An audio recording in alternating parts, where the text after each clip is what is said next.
श्री साई सेवा मंडळ लोणावळ्याची मावळ तालुक्यातील मानाची पालखी लोणावळ्यातून शिर्डीकडे मार्गस्थ झाली. ही पालखी आकर्षक अशा फुलांनी सजवलेल्या रथासह रस्त्यावर जागोजागी काढलेल्या रांगोळ्या व फटाक्याच्या आतिषबाजीत भांगरवाडी येथून वाजत गाजत निघाली.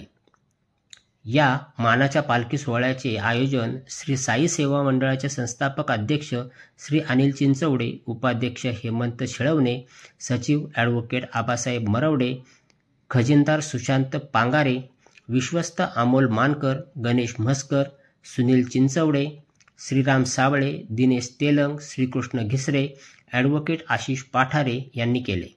तसेच या मानाच्या पालखी सोहळ्याचे नियोजन उत्सव कार्यकारिणीचे अध्यक्ष राजेंद्र ढाकोळ, उपाध्यक्ष भूषण मोहळ, कार्याध्यक्ष मनीष पवार, खजिनदार ॲडव्होकेट आशिष पाठारे, सचिव अमित बोरकर, उपसचिव गणेश येवले, सल्लागार चिन्मय खिरे आणि सर्व साई भक्त व भगिनी महिला मोठ्या संख्येने उपस्थित होत्या.